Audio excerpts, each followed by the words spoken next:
আল্লাহ বললেন, ও আমার মুমিন বান্দারা শোনো শোনো, আপনাদেরকে অ্যাড্রেস করে আল্লাহ বলছেন, ও আমার মুমিন বান্দারা শোনো, ইদা নুদিয়া লিস-সালাতি মিন ইয়াউমিল জুমআ, জুমার নামাজের আযান যখন দেয়া হয়, ফাসআউ ইলা যিকরিল্লাহ, আল্লাহর স্মরণে তোমরা ধাবিত হও। ওয়াজারুল বাই, কেনা বেচা বন্ধ করে দাও। যালিকুম খায়রুল লাকুম ইন কুনতুম তা'লামুন, এটাই তোমাদের জন্য কল্যাণ যদি তোমরা বুঝতে পারো। জুমার নামাজের আযান যখন হয়, ফাসআউ ইলা যিকরিল্লাহ, আল্লাহর স্মরণে তোমরা বের হয়ে যাও। আল্লাহু আকবার। ফাসআউ ইলা যিকরিল্লাহ ইযা নুদিয়া লিস-সালামি ইয়াউমিল জুমআ, জুমার নামাজের আযান যখন দেয়া হয় বের হয়ে যাও, তখন কোনো কাজ রাখা যাবে না। এই আযান দ্বারা উদ্দেশ্য হচ্ছে খতিব সাহেব খুতবা দেওয়ার জন্য মিম্বারে বসলে যে আযানটা দেয়া হয়, এই আযান। কথা বুঝতে পেরেছেন? কিন্তু দুর্ভাগ্যজনক হলে সত্য, আমাদের বাংলাদেশে এই আযানটা কেন যেন মুয়াজ্জিন ভাইরা ইমাম সাহেবের সামনে এসে আস্তে আস্তে দেয়, ছোট ছোট করে ইমাম সাহেবের মুখের উপরে দেয়, মাইকে দেয় না। এটা পাইছে কই? এটা যে কোত্থেকে ঢুকছে এক আল্লাহই ভালো জানে। আযান মানে অ্যানাউন্সমেন্ট। আযান মানে কি? কথা বলেন। অ্যানাউন্সমেন্ট কি জোরে হবে না আস্তে? তো সব আযান মাইকে এত সাউন্ড করে, এই আযানটা ইমাম সাহেবের মুখের সামনে এসে ছোট ছোট করে কেন দেয়, এটার কোনো দলিল আছে বলে আমার জানা নাই। এই আযানটা মাইকে হতে হবে। আমি পৃথিবীর যত দেশ ঘুরেছি, অনেক বড় বড় মসজিদে আমি জুমার সালাত করেছি, সব জায়গায় মক্কাতুল মুকাররমা সহ মসজিদে নববী সহ সব জায়গায় খতিব সাহেব জুমার মিম্বারে বসার পরে যে আযানটা দেয়া হয়, এটাও অন্যান্য আযানের মতো মাইকে দেয়া হয়। আল্লাহ বললেন, ইদা নুদিয়া লিস-সালামি ইয়াউমিল জুমআ, জুমার দিনের আযান যখন দেয়া হয়, এই আযান দ্বারা উদ্দেশ্য হচ্ছে খতিব বসলে যে আযান 12:30 12:15 দিকে যে আযান, এই আযান উদ্দেশ্য নয়। বিশ্বনবীর সময়ে এই 12:30 12:15 দিকে যে আযান ছিল, এটা ছিল না। বিশ্বনবীর সময় ছিল না, আবু বকরের সময় ছিল না, সাইয়েদনা ওমর ফারুকের সময় ছিল না। এটা চালু হয়েছে সাইয়েদনা ওসমান যুন্নুরাইনের সময়। তখন মদিনাতে মানুষের সংখ্যা অনেক বেড়ে গিয়েছে, লোকজন আর জায়গা হয় না, মুসল্লিদের ঠাসাঠাসি। উনি ঘোষণা দিলেন, সুকে জাওরা, জাওরা নামক বিশাল একটা বাজার আছে, ঘোষণা দিলেন এখন থেকে ওই জায়গায় জুমার নামাজ হবে।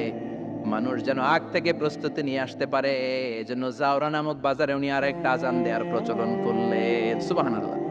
সেখান থেকে আজ অবধি আমরা এই অতিরিক্ত আযানটা দিয়ে থাকি। এটা নবীর সুন্নাত না, এটা সাহাবীর সুন্নাত। বিশ্বনবীর সুন্নাত মেনে নেওয়া যেমনি আবশ্যক, 4 খলিফার থেকে পাওয়া সুন্নাতগুলো মেনে নেওয়া আবশ্যক।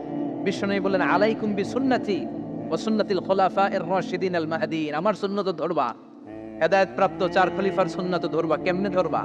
ইক্ষু চিনেন? ইক্ষু না গ্যান্ডারি নাকি আখ না কুশাই? হ্যাঁ, আখ। কাঁচা আখ খায় কি করে? এই সামনের দাঁত দিয়ে ভাঙে না? বা সামনের দাঁত দিয়ে বলে ভাঙে, চাপার দাঁত দিয়ে, এই জায়গার দাঁত দিয়ে শক্ত করে ধরতে হয়। বিশ্বনবী বললেন, আব্দু আলাইহা বিন নওয়াজিজ, আমার সুন্নাত আর সাহাবীদের সুন্নাতকে চাপার দাঁত দিয়ে আঁকড়ে ধরো, যাতে ছুটে না যায়। চিল্লায় পড়েন আল্লাহু আকবার, আল্লাহু আকবার। এটা সাইয়েদনা উসমানের সুন্নাত। বিশ্বনবী বললেন, ইযা নুদিয়া লিস-সালাহ মিন ইয়াউমিল জুমআতি ফাসআউ ইলা যিকরিল্লাহ, জুমার দিনের আযান যখন দেয়া হয়, ফাসআউ ইলা যিকরিল্লাহ, আল্লাহর স্মরণের দিকে ধাবিত হও। দেরি করো না। দেরি করা যাবে? আযান হইলে কোনো কাজ রাখবেন? কোনো ব্যস্ততা থাকবে? কাজ একটাই, জুমার নামাজ। চিল্লায় বলেন, কাজ একটাই, সেটা কি? জুমার নামাজ। আল্লাহ বললেন, ফাসআউ। ফাসআউ এর শাব্দিক অর্থ হচ্ছে দৌড়াও। আসলে কি? তো এই দৌড়াও দিয়ে আসলে দৌড়াও বোঝানো হয়নি, এটা দ্বারা বোঝানো হয়েছে আল মুবাদারা ওয়াল ইহতিমাম, ইম্পর্টেন্স দেয়া, এমফাসাইজ করা, গুরুত্ব, গুরুত্বের সাথে আগে আগে প্রস্তুতি নাও। ফাসআউ দ্বারা দৌড়ানো বোঝানো হয়নি। প্রমাণ কি? কারণ বিশ্বনবী দৌড়ে দৌড়ে নামাজে যেতে নিষেধ করেছেন। বিশ্বনবী বলেছেন, ইযা উকিমাতিস সালাহ, মনোযোগ দিয়ে শুনেন, ইযা উকিমাতিস সালাতু ফালা তা'তুহা তাসআউন ওয়া আতুহা তামশুন আলাইকুম বিসাকিনাহ ফামা আদরাকতুম ফাসাল্লু ওয়া মা ফাতাকুম ফাতিম্মু, যখন নামাজ শুরু হয়ে যায় দৌড়ে দৌড়ে যাবে না। তামশুন, হেঁটে হেঁটে যাও। আলাইকুম বিসাকিনাহ, ধীরে ধীরে যাও। ফামা আদরাকতুম ফাসাল্লু, ইমাম সাহেবের সাথে যে যত রাকাত পাবা পড়বা। ওয়া মা ফাতাকুম ফাতিম্মু, যেটা ছুটে যায় নিজে নিজে পড়ো, কবুল করে নেবে কে? কিন্তু দৌড়ে যায় নামাজ ধরা যাবে? খবরদার, ধীরস্থির ভাবে যাবেন। হাঁটার মধ্যে একটা গুরুত্ব দিয়ে তাড়াতাড়ি ধরতে চাবেন, কিন্তু দৌড়ায় যাওয়া যাবে নিষেধ করেছে। অনেক মুসল্লিরা এটা করে। ধরেন মাগরিবের নামাজ, অজুখানাতে মুসল্লিরা অজু করতেছে, ইমাম সাহেব নামাজ শুরু করেছেন, আল কারিআতু মাল কারিআ ওয়া মা আদরাকা মাল কারিআ, মুখস্থ আছে না সবার? মুসল্লি মনে করতেছে অজু হয়েছে আমার অর্ধেক, এখন যদি তাড়াতাড়ি অজু না ফিরে দৌড় না দেই রাকাত পাওয়া যাবে। রাকাত পাওয়ার জন্য দিছে দৌড়।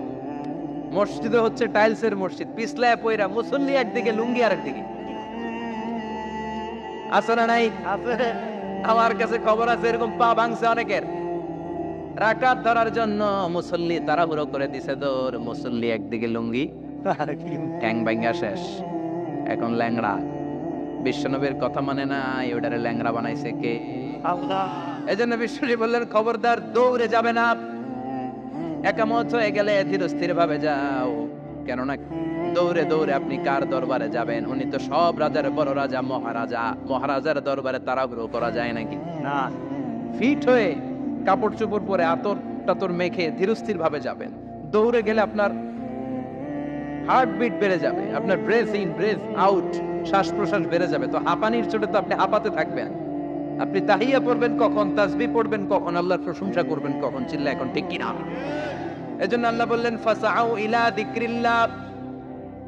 জুমার নামাজের আযান যখন হয়ে যায় তোমরা আল্লাহর জিকিরের দিকে ধাবিত হও। যিকরিল্লাহ, আল্লাহর স্মরণ। জিকির মানে কি? আল্লাহ।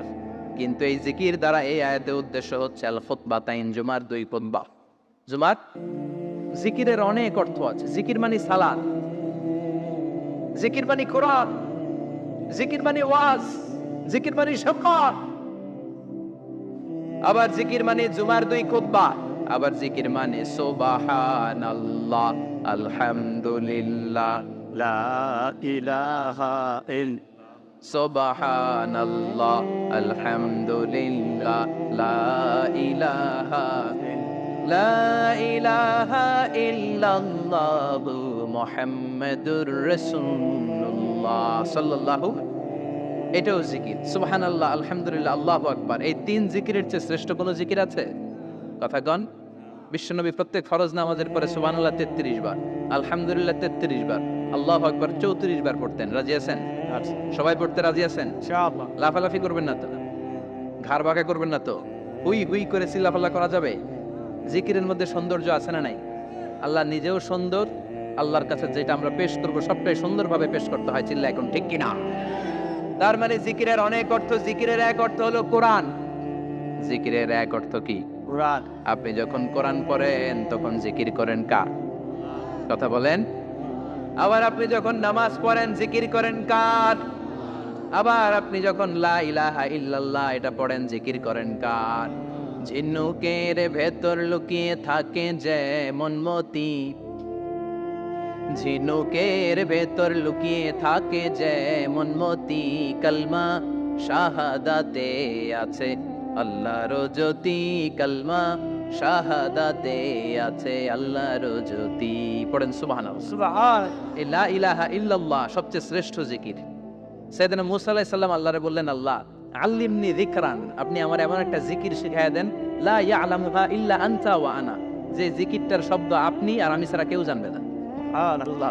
দুনিয়াতে যত অদ্ভুত অদ্ভুত প্রশ্ন ওনার, বিভিন্ন বিষয়ে আল্লাহরে প্রশ্ন করতেন। আল্লাহরে বললেন, আল্লাহ আল্লিমনি কালিমাতান, আল্লিমনি যিকরান লা ইয়ালামুহা ইল্লা আনতা ওয়া আনা।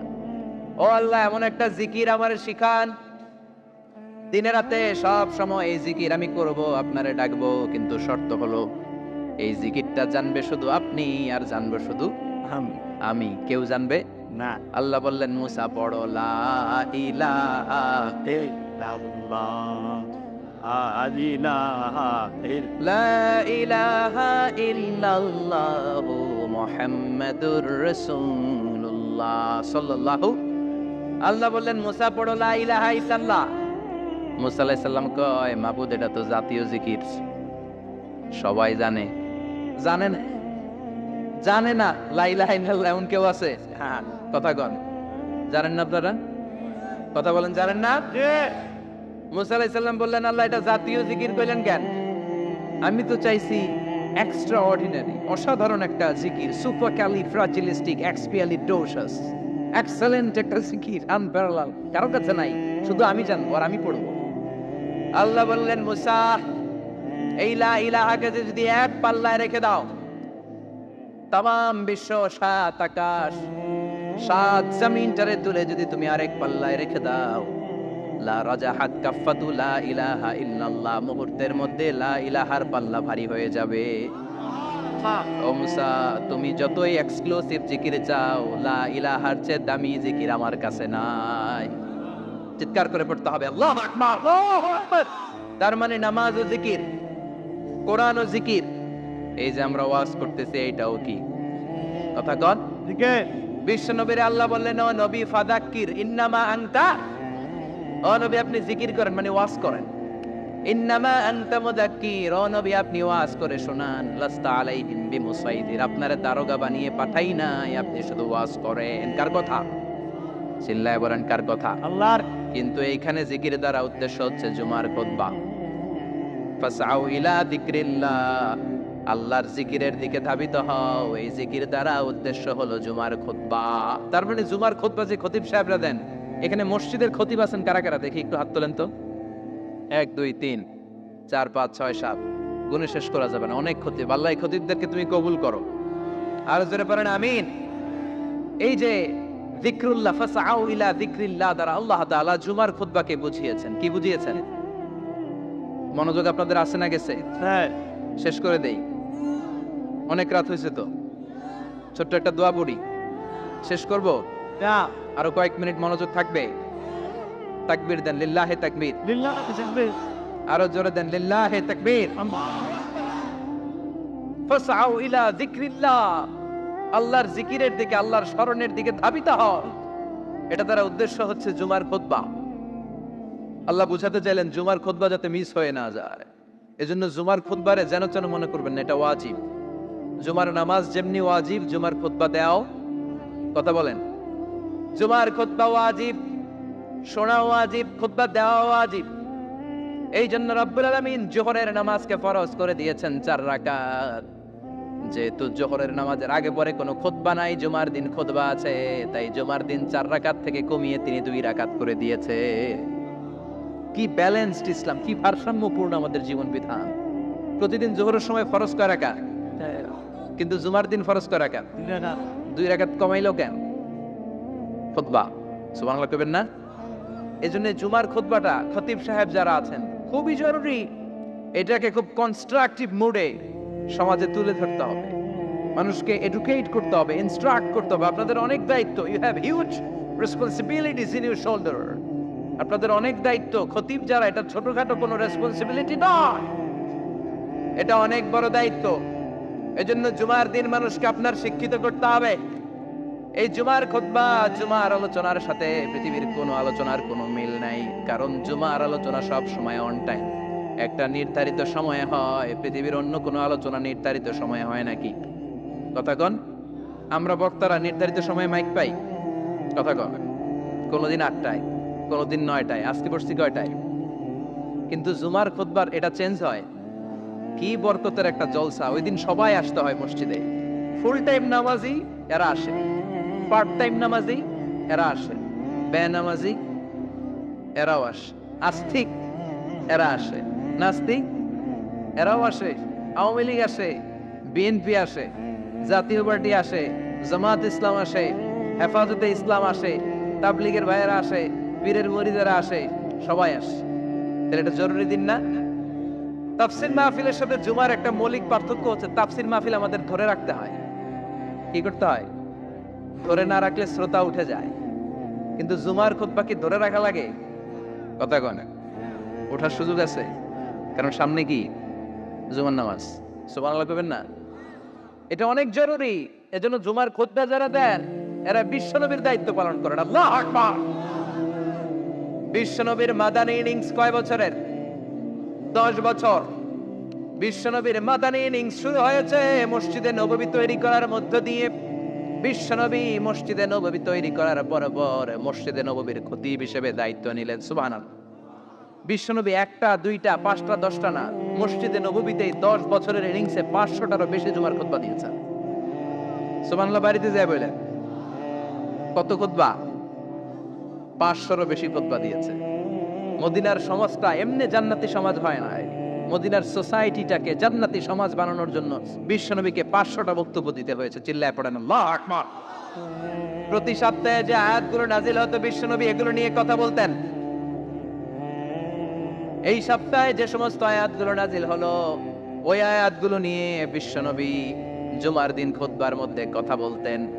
এই সপ্তাহের মধ্যে রাষ্ট্রীয় যত ক্রাইসিস আছে এই সমস্যাগুলো নিয়ে বলতেন। এই সপ্তাহে সমাজের মধ্যে বড় বড় যত ঘটনাগুলো ঘটে গেল এগুলো নিয়ে বিশ্বনবী জুমার দিন কথা বলতেন। সুবহানাল্লাহ।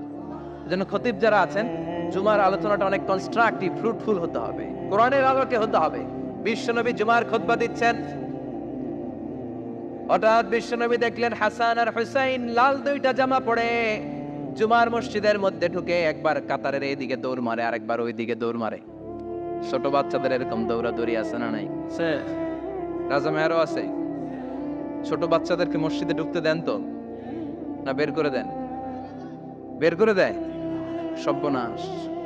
বাচ্চাদেরকে মসজিদ থেকে বের করবেন না, কখনোই বের করবেন না। তুরস্কের বিভিন্ন মসজিদে বড় বড় ফেস্টুন দিয়ে লেখা থাকে তারাবির নামাজে, জামাতের নামাজে মুরব্বীরা যখন সামনে নামাজ পড়বে পিছন থেকে যদি ছোট বাচ্চাদের চিল্লা চিল্লি আর কিচির মিচির শব্দ শুনতে না পাওয়া যায় তাহলে ভবিষ্যৎ প্রজন্ম নিয়ে আপনারা চিন্তিত থাকুন। পিছনে যদি বাচ্চাদের হই হুল্লোড় না থাকে, চিল্লা ফাল্লা না থাকে, তার মানে নেক্সট জেনারেশন এগুলো মুসল্লি হবে না, এগুলো হবে ডাকাত।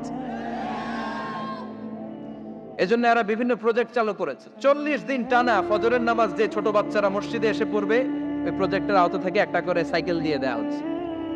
সুবহানাল্লাহ কইবেন না? কুয়েতে আরেকটা প্রজেক্ট করছে, ফজরের নামাজে মুসল্লি নাই।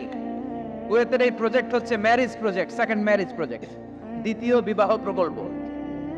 কি কাজ এই প্রকল্পের? তারা ঘোষণা দিল মসজিদে ফজরের সালাতে মুসল্লি পাওয়া যায় না, তো যারা যারা ফজরের নামাজে মসজিদে আসবে না, টাইমলি আসবে না, তাদেরকে মসজিদের টাকা দিয়ে মসজিদের অর্থায়নে দ্বিতীয় বিবাহের ব্যবস্থা করে দেওয়া হবে। এই ঘোষণা দেওয়ার পর থেকে ওই এলাকার কোনো মহিলার তাহাজ্জুদ মিস হয় না। ফজর তো অনেক দূরে, তাহাজ্জুদের সময় থেকে হাজবেন্ডের টাকা শুরু করে মসজিদে যাও, তাড়াতাড়ি তাড়াতাড়ি কোথায় যাও, কারণ মসজিদে না গেলে দ্বিতীয় বিয়ে আছে না নাই? সুবহানাল্লাহ কইবেন না? অটে প্রজেক্ট, অটে প্রজেক্ট, কত চমৎকার প্রজেক্ট। এই প্রজেক্টগুলো নেওয়ার দরকার আছে না নাই? আছে। এজন্য ছোট বাচ্চাদেরকে মসজিদ থেকে তাড়িয়ে দেওয়া যাবে, এদেরকেও নিয়ে যান। এরা হাসতে খেলতে চলতে ফিরতে, আমি বাইরের যত জায়গায় তারাবি পড়েছি, অনেক দেশে তারাবি পড়েছি রামাদানে, ছোট বাচ্চারা পিছনে অনেক কিচির মিচির করে। হঠাৎ অ্যানাউন্সমেন্ট দেয় বাবা মারা ছেলে মেয়েদেরকে শান্ত করেন, কিছুক্ষণ শান্ত, 2 রাকাত পরে আবার চিল্লাছেন। আছে না নাই? আছে। তো ওরা যদি না চিল্লায়, ওরা যদি লাফালাফি না করে, লাফালাফি কি 80 বছরের মুরব্বী করবে? কথা কয় না। মুরব্বী লাফালাফি করলে এটা মানাবে? ছোট বাচ্চারা লাফালাফি করবে, একজন আরেকজনের কামড় দিবে, কাচের গ্লাস ভাঙবে, এটাই পৃথিবীর সৌন্দর্য। চিল্লায় বলেন ঠিক কিনা? বিশ্বনবী একবার আসরের নামাজের সেজদা লম্বা করে দিলেন। সাহাবারা বললেন নবী নামাজের পরে ধরলেন অসুস্থ হয়ে গেলেন নাকি, অথবা কোরআনের আয়াত সেজদা অবস্থায় নাজিল হয়ে গেল নাকি?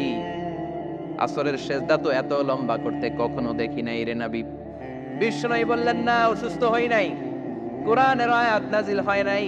আমি যখন সেজদায় লুটিয়ে পড়েছি আমার কলিজার টুকরা নাতি হাসান আমার কাঁধের উপরে চেপে বসেছে। আমি যদি সেজদা থেকে মাথা উঠাই হাসানের কষ্ট হয়ে যাবে, তাই আসরের একটা সেজদা আমি ইচ্ছা করেই লম্বা করে দিয়েছি। কি নবী ছিল, কি মায়া ছিল নাতিদের সাথে। হাসান হুসাইন বিশ্বনবী, যে নবী হচ্ছে সব নবীদের সর্দার, ওই নবীরে ঘোড়া বানায়া, বিশ্বনবীর বাবরি চুল ছিল তো ওই চুল ধরে এরকম ঘোড়া ঘোড়া খেলতো। বিশ্বনবীর কাঁধে বসে বিশ্বনবীর বাবরি চুল টেনে টেনে কয়ে এটা আমার ঘোড়া। হাসান হুসাইনের গায়ের এমন কোন জায়গা নাই যে জায়গায় বিশ্বনবী চুমা দেয় নাই। আর বলতেন রাইহানাতাইনি ফিদ দুনিয়া, হাসান আর হুসাইন হলো আমার দুনিয়ার সুগন্ধি। সুবহানাল্লাহ। সাইয়্যিদা শাবাবি আহলিল জান্নাহ, জান্নাতীরা আপনারা যারা জান্নাতে যাবেন আপনাদের সামনে 2টা পতাকা থাকবে, একটা থাকবে হাসানের হাতে আর একটা হুসাইনের হাতে। বিশ্বনবী মসজিদে নববীতে জুমার খুতবা দিচ্ছেন, হঠাৎ হাসান আর হুসাইন লাল 2টা জামা পরে কাতারের মধ্যে দৌড়াদৌড়ি শুরু করলেন। বিশ্বনবী খুতবা থামিয়ে দিলেন, মিম্বার থেকে নেমে হাসান হুসাইনকে 2 হাতে টানতে টানতে মিম্বারের উপরে নিয়ে আসলেন যাতে মুসল্লিদের ডিস্টার্ব না হয়ে যায়। হাসানকে ডান হাতে ধরে, হুসাইনকে বা হাতে ধরে বাকি খুতবাটা বিশ্বনবী তখন শেষ করলেন। আর 500টা খুতবা দিয়েছেন। কয়টা? চিল্লায় বলেন কয়টা? 100টা। আবার বিশ্বনবী জুমার খুতবা দিতে দাঁড়ালেন। এক সাহাবী এসে বসে বলল, বিশ্বনবী বললেন, কুম, দাঁড়াও। 2 রাকাত পড়ছো? সাহাবী কেন? পড়ি নাই। বিশ্বনবী বললেন, ইরকা রাকাতাইন, 2 রাকাত পড়ো। সাহাবী 2 রাকাত পড়া শুরু করলেন, বিশ্বনবী আবার খুতবা দেওয়া শুরু করলেন।